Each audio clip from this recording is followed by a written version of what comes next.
Hello guys, and welcome back to the big data tutorial on Data Fanatics. So today we are going to talk about HDFS, Yarn and MapReduce. Without wasting time, let's get started. So HDFS is Hadoop distributed file system. We can say that it's the essence of Hadoop ecosystem.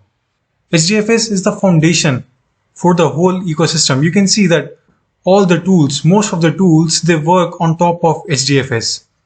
Surely there are other distributed file systems, but they are not as powerful as HDFS. So let's see how files are stored in HDFS and what makes this HDFS so powerful. Now suppose you want to store a file of size 256 MB on your HDFS. Usually the file size is from few GBs to few TBs. So that brings us to our first feature of HDFS, and that's scalable storage. Now, if we want to store bigger files, we can easily increase the capacity of our HDFS by adding more commodity hardwares. Just for example, here we have chosen 256 MB file. Now the file gets divided into blocks of 128 MB. 128 MB is the default block size. We can change it in the settings. Now, dividing in blocks enables us to run parallel computing on each of these blocks. Suppose if the file size was 512 MB, then it can be divided into 4 blocks and we can perform simultaneous computing on each of those blocks. Next, these blocks are replicated by a factor of 3. Each of these replicated files are stored on different nodes or commodity hardwares. Right now you might be thinking, why do we do that? Well, it enables fault tolerance. If one of the node or commodity hardware malfunctions, then the process can continue its computing from any of the other 2 replicated parts stored on other nodes. This in turn increases the reliability of our system. Next, let's look at the key components of HDFS. HDFS has 2 major components, namely name node and data node.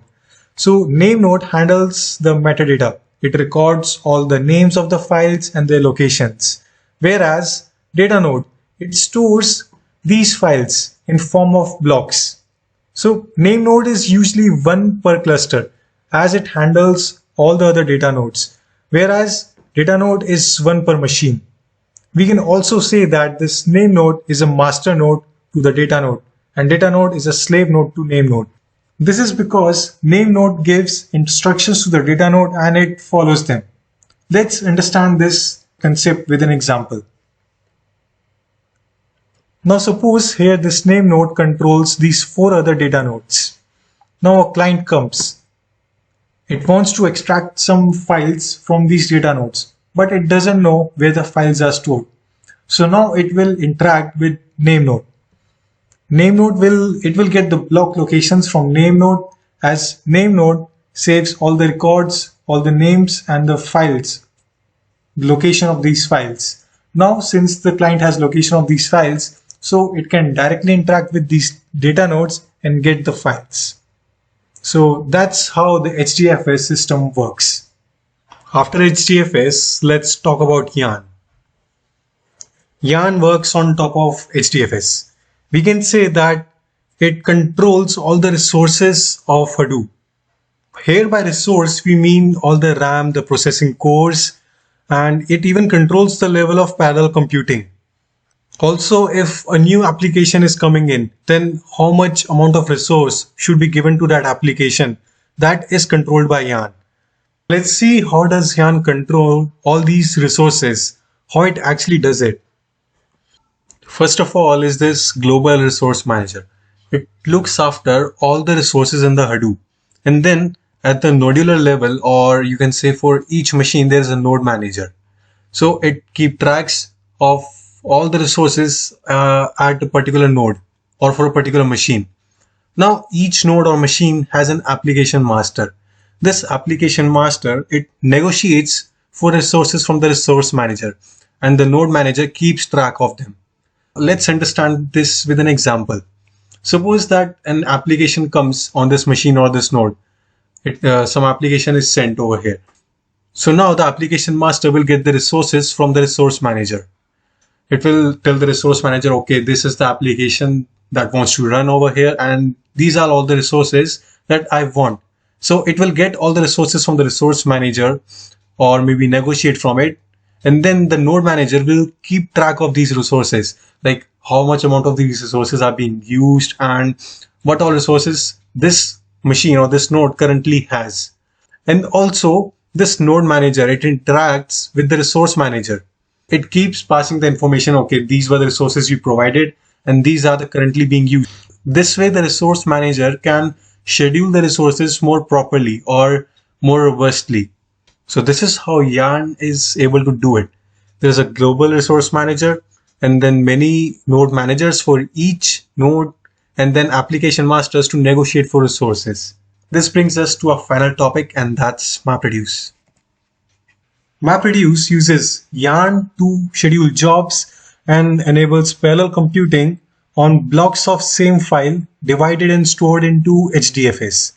So all this stuff is being done by MapReduce in the background. We do not need to deal with it. But let's understand this with an example. What exactly is MapReduce?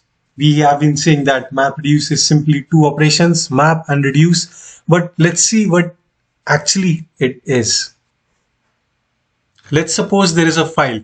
And just for an example, we are symbolizing this file with different colored circles. So suppose that we want to find the circles of each color. What will be the first step? The file will be saved in HDFS. So here it will be splitted into multiple parts, multiple blocks to enable parallel computing. Next step will be the mapping. So each circle will be mapped to 1 because right now their count is 1. And also there's one more thing, that the circles are mapped in groups. Now this is not a coincidence. This actually happens. When mapping takes place, the values, they are mapped according to their keys. Here the key is this circle.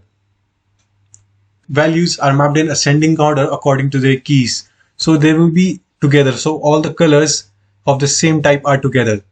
Next step is shuffling. Okay, now we are mixing all the values together. Now the boundaries that the file have been divided is removed. Now the files are being taken together. Now the green ones have been taken together, yellow, orange, and similarly blue ones. Next, final step is reduce. Okay, so what does this reduce actually do? It reduces the value by the criteria we provided. We wanted to count all the colored balls. So now it's reducing by each color. We can see that for green there are 12, for yellow there are 6, for red there are 7, and for blue there are 7 again. So this is what actually happens in MapReduce. The file is stored in HDFS, it's broken into parts, then the mapping actually maps the values, then they are shuffled, they are taken together, and then they are reduced to the format that we want. This will become more clear when we start coding, and that's not very far. In next lecture, we are going to talk about installing Hortonworks and the platform we are using. And after that, we start with MapReduce. That's all for today, guys. Hope you like this video. See you in the next lecture.